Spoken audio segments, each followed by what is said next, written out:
Taryn, you good? You good to go? Yep, I'm good. Okay, let's kick this thing off. Hello and welcome to a beautiful morning. It's been raining here in the Midwest. I don't know how it's been in Canada. I assume cold. Not at all. Maybe it's nice. Not cold at all. Okay, good. I'm so glad. Welcome to the Bitter Third podcast. I am a host of yours for this morning, Matt, and I'm joined by three awesome dudes, Taryn, Max, and Brandon. Guys, how are you? How was your week? Pretty how good. Are you doing? Super busy. How's everybody else? We got through Monday. Got through Monday. And Sounds I'm like Max, how are you? Surrounded by morons. Sorry, I should leave. Yeah, me too. Hey. Brandon, if I knew that was how you felt about me, Yeah, you know. No, my week was good. It was a long weekend in Canada. It was a holiday on Monday, Victoria Day, to honor the Queen. Victoria. It was good. Nice. Lots of time with the boys in the nice weather. Nice. That is really nice. I've got a holiday, not Labor Day, Memorial Day is coming up. I got the day off. Next week, huh? Yep. Yeah, I'm excited about that. It was a really long week for me. I think I worked 56 hours. Oh, Jeez. That's disgusting. It was disgusting, but I'm back. I'm good. I've got 2 days off through the weekend. Yeah. So we'll recharge and we'll hit it again. Speaking of hitting it again, we're talking about mass shootings just mass shoot. We're talking about gun deaths today. Yay! Things like that. We'll kind of get into it. We're specifically talking about one mass shooting, maybe the earliest mass shooting that was like what we think of now as a mass shooting. And I'm sure there are hundreds more before that. As soon as they had guns that could, you could just cock the hammer back and fire. Today's podcast. Today's sponsor. It's for today. I can't talk. Tara, get a hold of yourself. It's too fucking early, man. All right. Today's podcast is sponsored by the Pumped Up Kicks. You already know the chorus.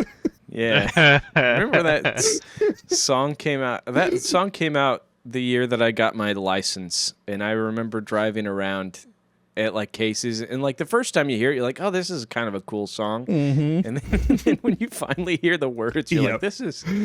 Yeah, you go it's to pretty school, dark. and they play it at the dances in school, and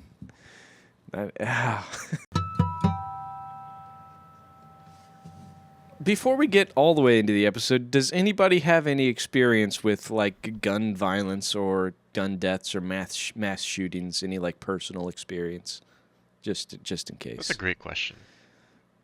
No, I do not, but I'm very familiar with any firearms. Yeah.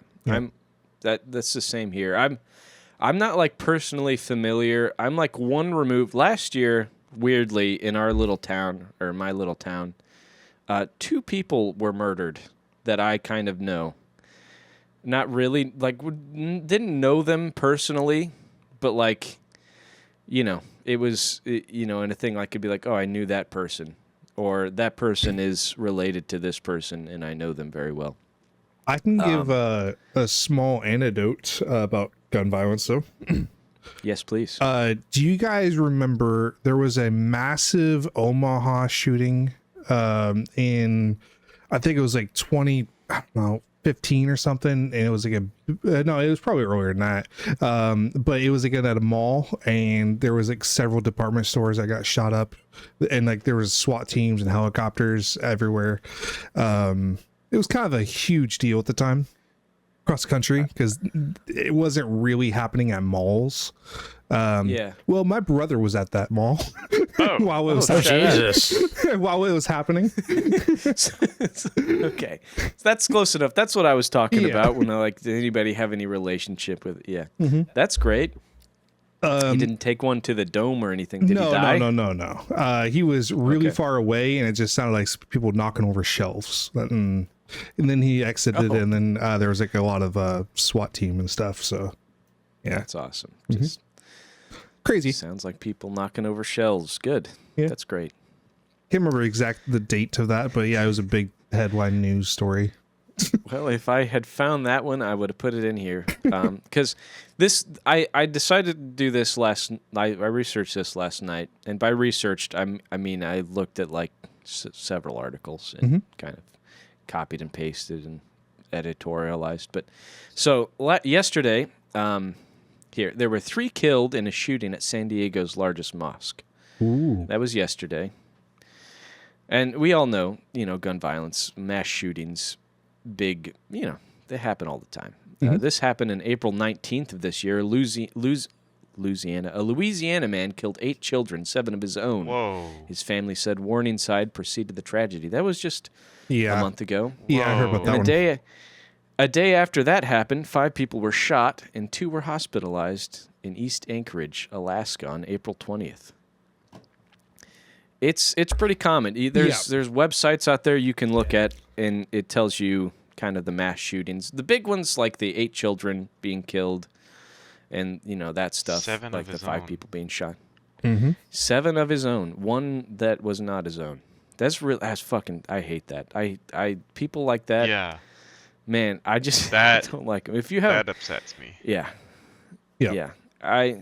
Max, I don't know if you've gotten the experience. I'm sure you have, but like having a kid, it hits like doubly hard anytime something like that happens, Oh, or yeah. even like I feel like even anytime somebody just dies, because you're like, man, that was somebody's kid. Yep. No, And I don't know. yeah, exactly. It's a whole new perspective. Like people were telling me about it. Once you have kids, it's a whole new perspective on. You hear about other parents or other kids or tragedies or whatever, but I was like, oh yeah, sure, whatever. And then it happens. You have kids, and then all of a sudden, you get that whole new perspective. It's nothing prepares you for it. Yeah. Suddenly, every life is doubly precious. Yep. But sadly, this stuff is all too common. Like I said yesterday, we looked at the mosque shooting happened in San Diego. I'm sure something will happen today. Yep. Something kind of happens Every day. Yep. You know how they at work they have like the X number of days since an accident. Yeah. We've just been at a perpetual 0 for well over like a decade. Every single day, I believe somebody gets hurt or killed by a gun. So I'm gonna run through Majority some of it statistics. is gang related, though. I do want to preface. Yeah, a lot of. Shout out to Charlie Kirk. Oh my god.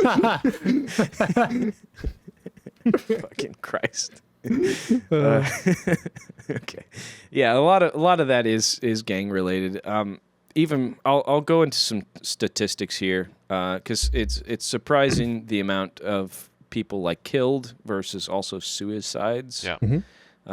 But in the main, okay, here we go. This is gun violence by the numbers in 2025 by Chip Brownlee. I don't remember what website this is from. Forgot to put that in. But he wrote this on December 31st of last year. Since the COVID-19 pandemic led to a spike in shootings, gun violence has been falling. Still, 2025 marked a milestone with shooting deaths and injuries plummeting to some of their lowest levels on record. So, it's getting a little bit better, but don't hold your breath. Yet gun violence remains endemic. At least 40,000 people were shot in 2025, more than 110 people a day across the country. And that doesn't include suicides, which have been increasing.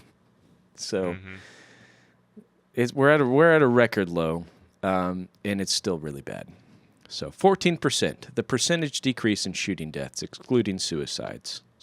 Shooting deaths decreased for a 4th consecutive year from nearly 17,000 in 24 to 14,651 in 2025. This year's total is lower than any year since 2015, marking a decrease from pre-pandemic levels. The figures compiled by the nonprofit Gun Violence Archive include murders, accidental shootings, and homicides deemed legally justified. The GVA does not track suicides, which account for more than half of all gun deaths.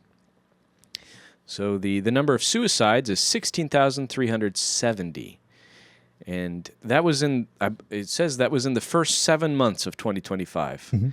While homicides have fallen since pandemic highs, firearm suicides have only increased. An average of 2,338 Americans died by firearm suicide every month.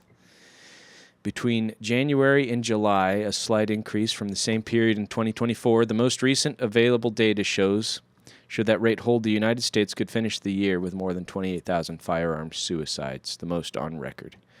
Safe to say, even though gun violence is decreasing, it's still a bit of a problem here in the United States of America, guys. What do you think? Yeah. But you know what's not a problem? What's that? This sponsor. This episode is sponsored by the NRA, reminding you that thoughts and prayers are still cheaper than the policy of college debt.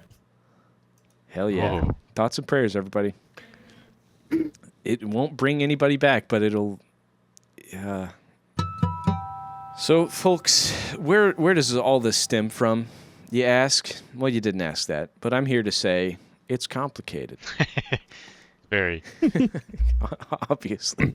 Yeah. Is it just something in our culture? Is the Second Amendment manifesting really hard right now?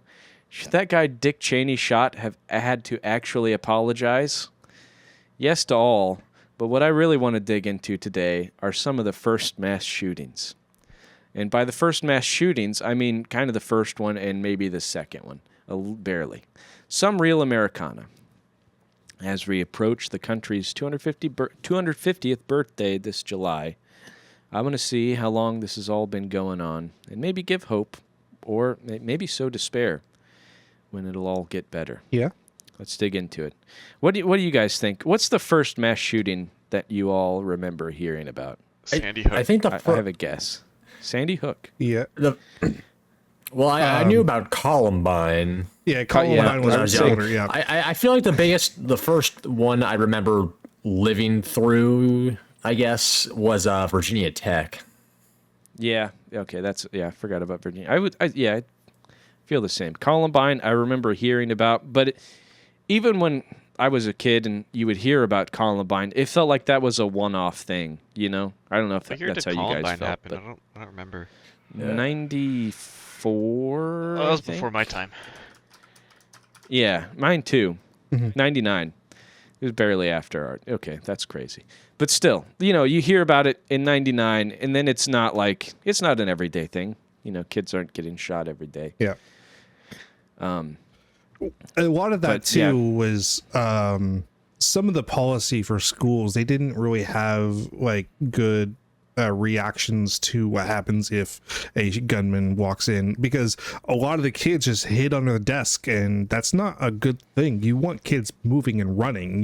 Because you don't want to be a stationary target. It's like, yeah, don't hide under a desk. It really, what they say, the best solution is if you're in a position to just fight back. Like, it's really hard to fight, to shoot a person when they're grappling with you. Yeah. I mean, it's not, but it is. Yeah, no, it is. It is. You're more likely to hurt yourself than someone else. Like if you are the gunman. Yeah. Mm-hmm. Yeah, somebody else. You're not going to get your target. You're going to shoot somewhere else, and you might get the guy. But still, you're going to be thrown off your game. Fight back, run away if you can, hide. Not under a desk. If the guy's there, try to fight him before you die. Maybe you'll save everybody. Who knows? Virginia Tech, though, I feel like that was the first big one before maybe, I don't know. Like Brandon's saying, that I feel like that was maybe the one that kind of kicked off where we're at now. That really did feel like this is where we're going to start hearing about, school shootings and whatnot, all the time. Yeah, but I feel like that was when the uptick, This is not necessarily shooting related, but I do feel like there's been a bomb ticking up, for schools throughout the country. Mm-hmm. It was more prevalent when I was in school, obviously, but I feel like there was definitely an uptick in recent years, in the last 2 decades versus the last 50. Yeah, I mean, when we were in school, we didn't have active shooter drills, but my kid knows how to do that, and that sucks. Mm-hmm. I mean, it's good that she knows how, but yeah, the fact that she has to know how is part of the problem. Yeah, it scares me. We did get evacuated for a bomb threat one year. Yeah, that happened 3 or 4 times, didn't it, to you guys? I remember it happening once. Someone had left a note in the art classroom. Yeah, if I remember correctly. I thought it was a backpack or something, but yeah, something like that. And then people were very suspicious, and then they just kind of quietly told us to like move away out of the buildings. I totally forgot about that. Max, do you have any bomb threats or anything like that when you were in school? I was homeschooled most of my life, but in the school that I lived right next to was a middle school, and then there was a high school not far. There was no shooters or anything like that, no shootings, but I think there was a potential bomb threat. I don't remember there being any specific drills, because all my friends that were nearby went to the school. Right. But no, none in my childhood. But where I live now, there was a few bomb threats as of late, and then there was also an active shooter, I think in the 90s, early 2000s. I'll have to check quickly. Oh, jeez. Mhm. Yeah. Yeah, the thing about bomb threats, luckily, I feel like they're mostly hollow and they're easy to get. You can just leave a note and be like, "There's a bomb," and everybody has to leave. Yeah. Which is what happened, I think, back then. Yep. In school, that was when you guys were in junior high, right? I think something I was like in that. 6th grade at the time. Yeah. And yeah, but where was I going with this? Oh yeah, so bomb threats. I've totally lost what I was thinking about. We were just starting on the first mass shooting. Yeah. Okay, yes, the first mass shooting. We've got all this stuff going on now, but the first mass shooting occurred a little over 123 years ago, maybe about 123 years ago. So this is from the article "Earliest Documented Mass Murder in U.S. History" from History.com. Hold on a minute. We're going to cut this part out because this is... Okay, no, never mind. Never mind. Sorry. Cut this part out. We'll go at it again. I'll just start reading the article. In one of the most famous crimes of post-revolution America, Barnett Davenport commits a mass murder in rural Connecticut. This is like in the 1700s, 17 something. So, up in rural Connecticut. Caleb Mallory, his wife, daughter-in-law, and 2 grandchildren were killed in their home by their boarder, Davenport. It would contribute to a change in the way the young nation views crime and criminals. Davenport, born in 1760, enlisted in the Continental Army as a teenager and had served at Valley Forge and Fort Ticonderoga in the waning days of the war with the British. He came to live in the Mallory household. Today, Davenport's crime might be ascribed to some type of post-war stress syndrome, but at the time, it was the source of a different sociological significance. On February 3rd, apparently unprovoked, Davenport beat Caleb Mallory to death. He then beat Mallory's 7-year-old grandchild with a rifle and killed his daughter-in-law. Davenport looted the home before setting it on fire, killing 2 others. Wow. So this isn't a shooting per se, but I thought it was worth mentioning because this is a guy who went to war and likely needed help dealing with trauma of some sort. Yeah. It sounds exactly like something we could read about tomorrow. Yeah. Or something like that. We've actually got a friend, we have a friend. She dated a man several years ago who, months after she broke up with him, later went on to commit a mass shooting. Wow. And it was because of stuff like this. Oh, God. Yeah, I remember this. Yeah. Yeah. He killed 3 people, I think. 2 or 3. I think he killed 3 people. Killed 2, took his own life. And but it was because he was like a war veteran guy, went over to Iraq or the Middle East there, and PTSD. Mm-hmm. Not great on his body. Didn't get help, killed people. You could say she dodged a bullet there. I think she dodged several bullets. Killings like this happened all across America. So I'm sure this wasn't just a one-off thing. I'm sure it happened all the time, but people weren't great at reporting it. People would, think that it just wouldn't happen. So to think people were not psychotic back then only leads to disappointment. Mm-hmm. Also, back in the day, Civil War times, a lot of people just killing black people. A lot of black towns. A lot of racial stuff. Yeah, a lot of racial killings. This doesn't ever come up if you look up mass killings or mass shootings. For some reason, newspapers didn't really report on killing black people like it was a crime. So, like, you can't just pin down, like, the first one. Yeah. You know what I mean?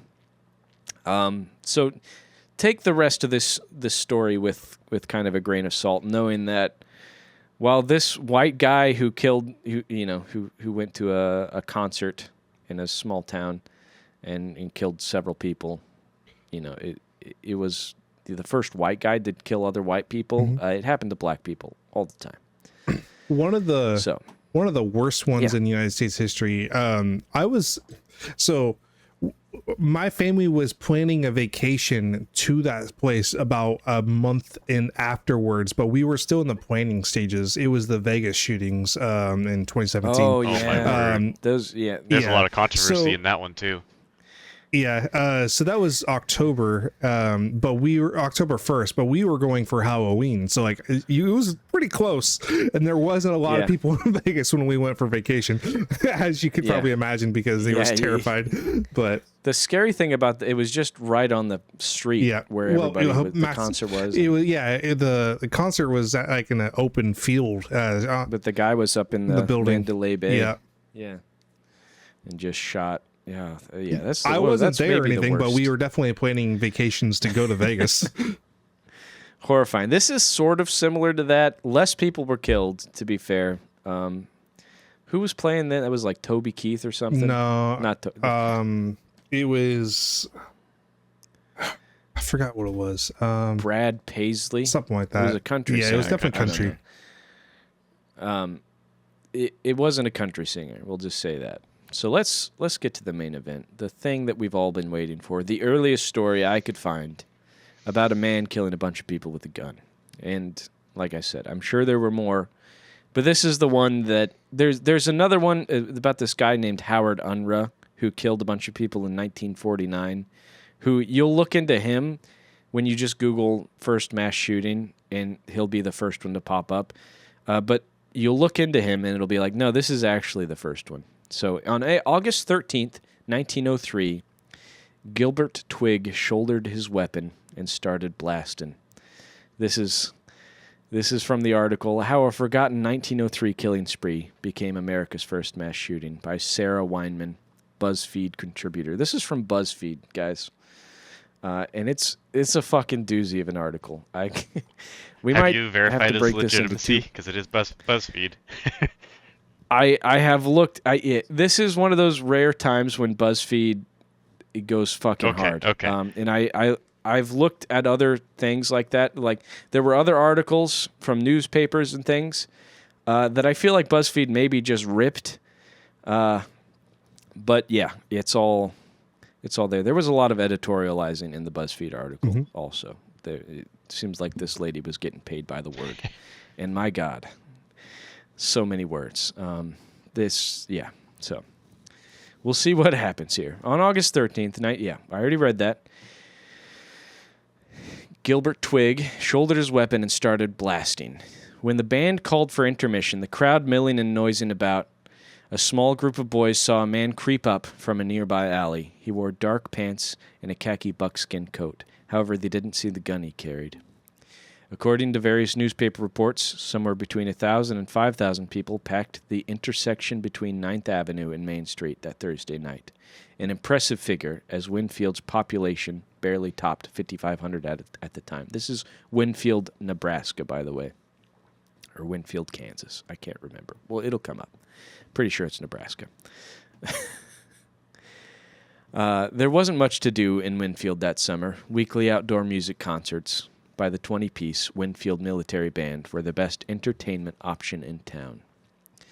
Inside an alley, the boys finally saw the man's gun. One or two might have known who he was. They might have heard their elders call him Crazy Twig, or somehow sensed that something wasn't quite right with him, and now the man was upon them.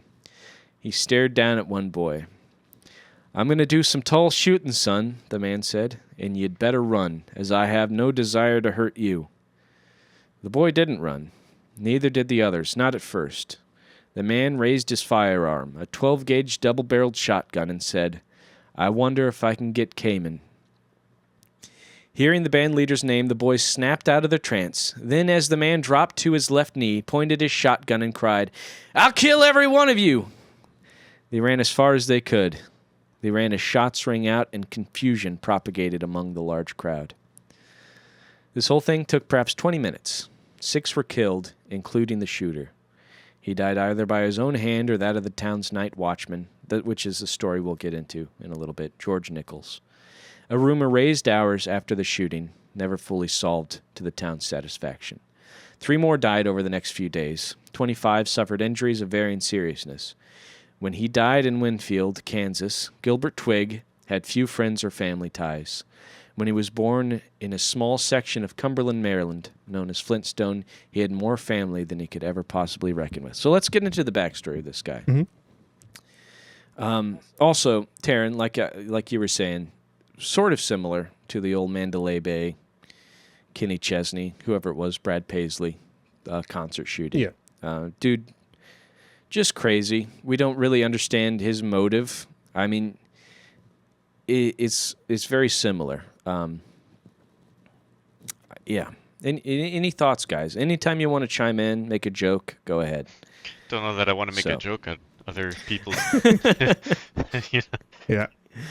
These, no. So he had more family than he could ever possibly reckon with.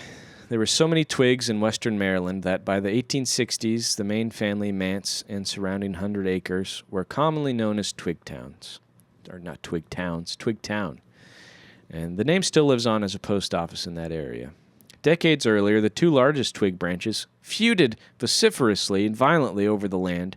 Then, according to family lore, a blue-eyed Twig girl fell in love and married a black-eyed Twig boy, and the rift healed. Isn't that nice? Yeah. Romeo and Juliet Twigs. Yeah.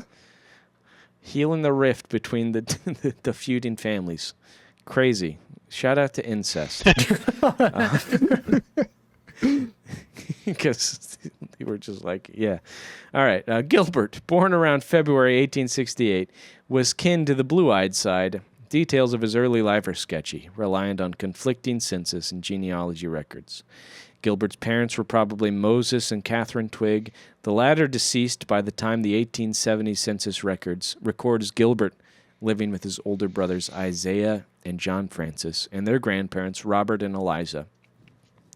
When Robert died in early 1874, all 3 grandsons, Gilbert included, received $6.04, which isn't a lot. It sounds like these people, not like well off, but you know they did get $6.04 in 1874, which is probably like $600. I don't know. Maybe it's even more than that. Oh, I do have an update, by the way. Oh, yeah. What's your update? The Las Vegas shooting was Jason Aldean. Jason Aldean. Not the shooter. Not the shooter, I should say. Yes. No, I know. It was a Jason Aldean concert. That was a country music singer. Another massive shooting was the Pulse nightclub shooting in Orlando, Florida. If you remember. Oh yeah, a couple of years ago. Yeah, the gay strip club one, or whatever it was. It was just that a was gay bar, I think. Nightclub, yeah. Oh yeah. Which wasn't there one down there too that was the fire? Maybe. I don't know. That was another night. It was like in the same town or something like that. Like, well, there was one that was a fire, and then they had a shooting in a similar. Yeah. Yeah. A lot of bad things happen in Florida. A lot of mass death. Can I tell you guys about a crazy Florida story since we're in Florida real quick? Sure, yeah. There was someone charged with assault with a deadly weapon because they threw a gator through a Wendy's window. Oh, I heard not about that. kidding. I heard about that. That's hilarious.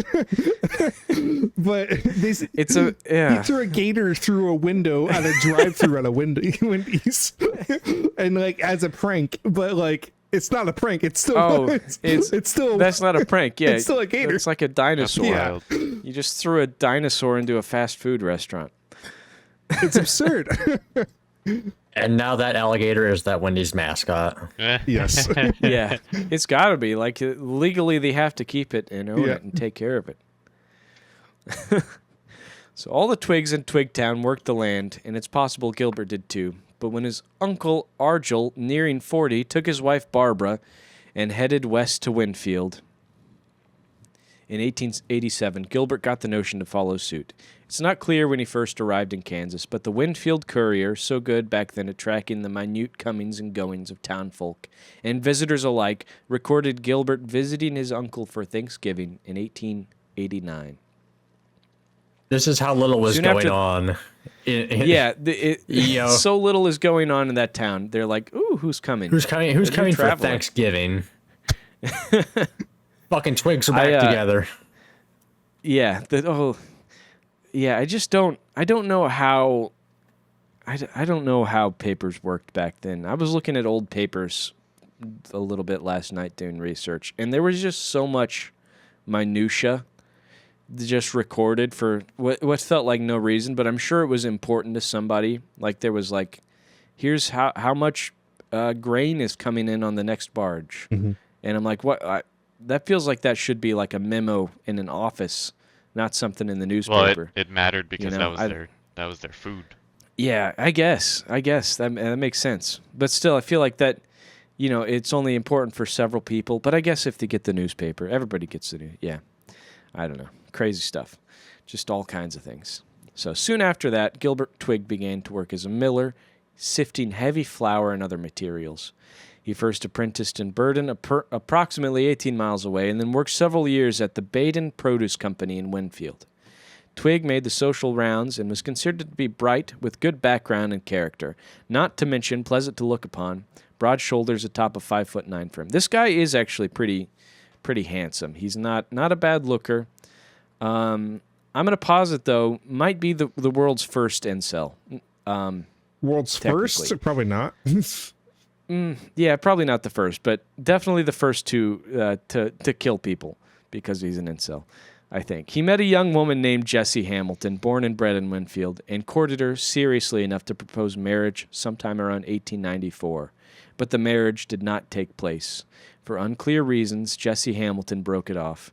Gilbert Twigg was bereft, and while he continued to work at the Baden Mills, he also wanted out of Winfield. And 2 years later, in July of 1896, 28-year-old Gilbert enlisted in the United States Army and headed for St. Louis, where he joined the 8th Cavalry and shipped out to Camp Force in Huntsville, Alabama. So he joined the Army, and apparently he was a pretty good shot. His first-class marksmanship earned him a promotion to corporal. But they're having a war in Cuba at the moment, or they're fighting in Cuba at the moment, and the 8th Cavalry that he's in gets passed over for deployment. So he's like, you know what? I'm gonna join the 17th Cavalry. He switches because he wants to see action. This guy wants to go in. He wants to kill somebody, or at least be close to it. So he switches to the 17th Company Signal Corps.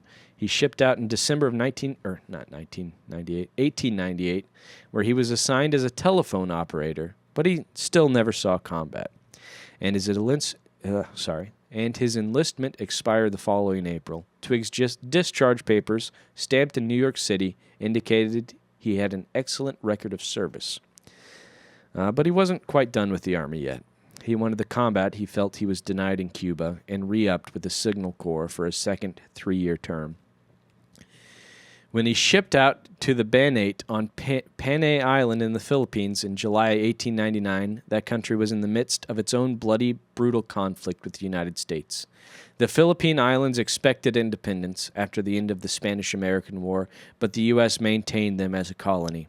The resulting insurrection was ugly, introducing the I'm not going to say it, the G word that we call Asian people. Okay. That's where this came from. He was there. He got in at the ground floor of the G word. And the widespread use of torture by both sides, and costly, leading to the death of 4,200 American troops and more than 20,000 Filipino soldiers and as many as 200,000 Filipino civilians. So this guy goes over, still a telephone operator, but he's in the midst of this bloodbath, this horribly racist thing. Can't be good for a little guy named Twigg. Yeah. How Brandon, how do you feel you would hold up to to war? Me going to You think war, you'd I be okay? would probably panic the fuck. Let's say you're a telephone operator, because we don't have those anymore. But let's say you're just a lonely telephone operator out there on a hill. Max is he's the guy that makes the cables, and Taryn is a grenadier, and you guys are out there on the hill. Why am I the grenadier? I don't know. What slurs do you make up to call the enemy? Oh, Jesus. Moving on. Twig's personality, meanwhile, began to show signs of strain. High heat, forceful opposition, terrible conditions, and watching fellow soldiers die alongside you are prime ingredients for what we now understand to be PTSD. So this dude's just in this milieu of goddamn horror, and he's getting PTSD out the wazoo. So there, Twig, he sees combat, but he also has this interpersonal conflict involving an army officer named Myron C. Bodish and a contract surgeon, O.W. Woods. He kind of... we don't know what his deal was with these people, but he kind of goes crazy, and he kind of rambles about this in like letters and journals and stuff, and this is one thing he says here. Now, this is his quote, "Now there is one thing that I have to regret, and that is because I did not settle this thing with Bodish and Woods.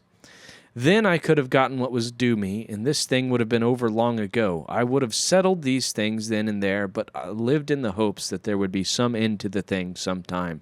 But it seems not. At least there is no end in sight yet, and have no way of knowing that there ever will be." This guy, crazy, I think. You think? Clearly, yeah. It's still out for the jury. You think? He might be a little off his rocker. I don't know. Clearly something happened that he refused to forget. Any guesses what it is? We don't know, but we can just make it up. I feel like maybe they're calling him like a virgin or something like that. And he's like, no, I'm not. But I don't know. I feel like it's an incel thing. Clinically insane too. That's it. Could be that. Yeah, could be watching. I'm thinking maybe they were unscrewing the salt shaker top before they went for it. Yeah. His rations were just salty as hell. He only ate salty beef, like dried beef. Yeah. Because, that could be it. Salt, too much of it will kill you. It will. It's bad for you.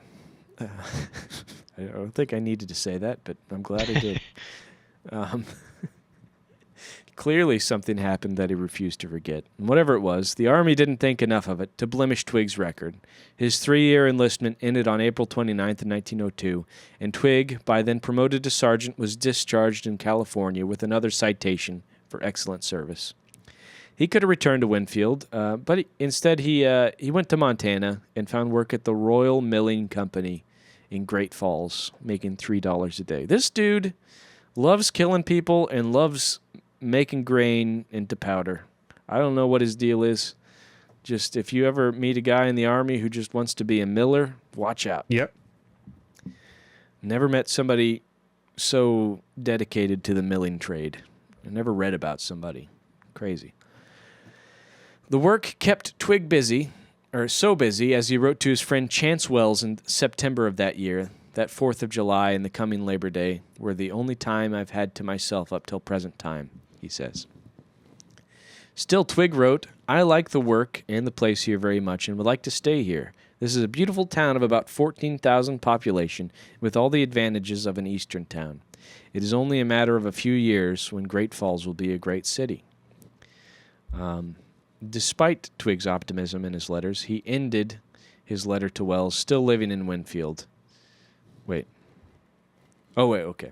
Despite Twig's optimism, he ended his letter to Wells, still living in Winfield, where Wells is, with more than a pang of sadness.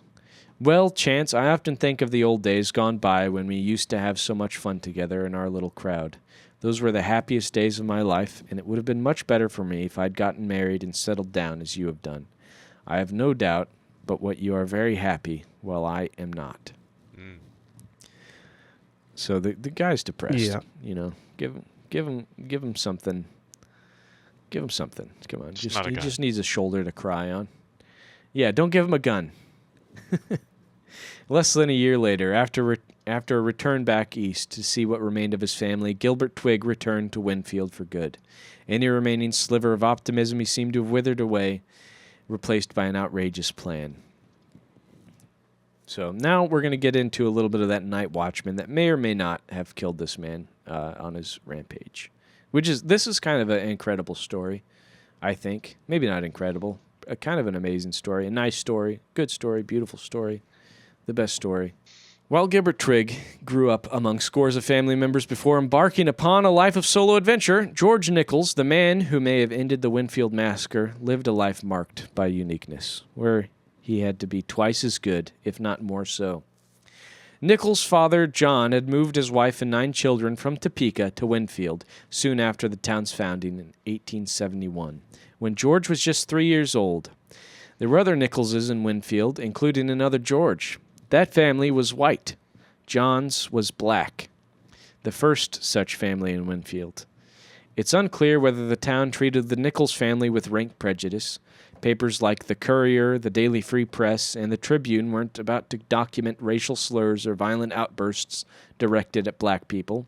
John, a former slave, set up shop as a barber, and it did not appear to be a segregated business. George married Catherine Schaefer in 1893 and had 2 children, Leon in 1894, welcome 7 years later. In between, Nichols joined the police force in 1898, and that's kind of where he made his name. People start to kind of respect this guy. And actually, later, after the shooting and stuff, in 1911, he announces his retirement, and the cops there are like, no, dude, stay on. We'll even pay you a little bit more. So this guy, pretty respected in the town. Mm-hmm. Kind of rare for a time. Even in Kansas, even in like the northern states, black people weren't always treated the best. We can't tell for sure how he was actually treated. But after what happens, he was sort of treated as a hero. But yeah, so this guy Nichols also, he was in a lot of gun battles. So it wouldn't be out of character. Out of character had he actually ended Twig's rampage. So in August of 1903, Nichols was another officer on call every night to look out for suspicious figures in need of arrest. None of his experience prepared him for what happened the night of the 13th. So he was just the night watchman. That guy hanging out, mm-hmm. The only man on the job at the time. I got a quick question, if you don't mind. Yeah. Was there a manifesto or anything? Yes, and we'll get to that shortly. Because this not a manifesto, it's more of like a suicide note, but sort of a manifesto. Okay, because this week's episode is sponsored by manifestos. Yeah, it is. 87 pages of grammatical errors that leads investigators to your search history. Well then. Brandon wrote a manifesto one time. Max, have you ever wrote a manifesto? No. I've never either. I feel like I'm constantly writing things that could be contributed to a manifesto, short stories and whatnot. I think our podcast is probably. Yeah, this might be the manifesto guy. Turns out the manifesto was the podcast all along. Yeah. We got a bit longer to go. Oh no. We got this. We might have to make a 2-parter out of this. I'll read a little bit more, and next week might be okay. Yeah. Next week will be the shooting itself, probably. The execution. Yeah. We'll execute the episode. Yeah. Near the end of his time in Great Falls, Gilbert Twigg wrote to Baden Mills in Winfield and tried to get his old job back. No such luck. He'd parted ways with the firm in Great Falls under murky circumstances that apparently raised suspicion about his mental state. Still, Twigg kept looking for work once he returned to Winfield. So he just up and left? That's crazy. Some weeks before August 1903, perhaps puffed up by his Army experience as a telephone operator, he tried to get a job at the Winfield Telephone Company, where band leader W.H. Kamen held a full-time job, or the waterworks, which once employed the man Twig's former fiancée ended up marrying. If he did seek work, neither business hired Gilbert Twig, nor did any other place of employ. He spent the summer days, according to the local papers, loafing about town. Man, they just writing about Twig loafing about town in the papers. That's crazy. Yeah. That's awesome. I wish papers did that more often. They just called people for loafing about, called them out. I would love that. Often by Winfield's Parks. Twig stayed in a rooming house on 7th Street, close to Maine, not far from where his Uncle Argel and Aunt Barbara still resided. They tried to engage Gilbert every now and then, but the visits with their nephew decreased and grew more disquieting. He spoke of being doped in Great Falls and said that people in the Montana community had plotted against him. Something changed on the 1st of August. Twig walked into Winfield and Miller, the hardware and general goods store, to buy a shotgun. There was nothing unusual about the gun purchase, the Daily Courier would report after the fact, but when Twig started choosing his ammunition, it aroused the curiosity of the store's owner, W.D. Winfield, standing close by to watch the sale. "What are you going to do with that kind of shell?" Winfield asked. "I haven't decided," Twig responded. Before Twig left the store, he bought one additional item, a .32 Harrington and Richards pistol, a cheap gun, comparatively, costing no more than $5. Over the next week or so, he refined his plan. He bought shotgun shells and stored them in a trunk in his small room. He continued to wander around the city parks, muttering aloud about the young lady who jilted him all those years ago, following him from place to place, even all the way to the Philippines. He took out wads of cash from the local banks, designating 2 $300 drafts, each payable to his brothers, then living in Pennsylvania. Mm-hmm. So he's getting ready. He's gonna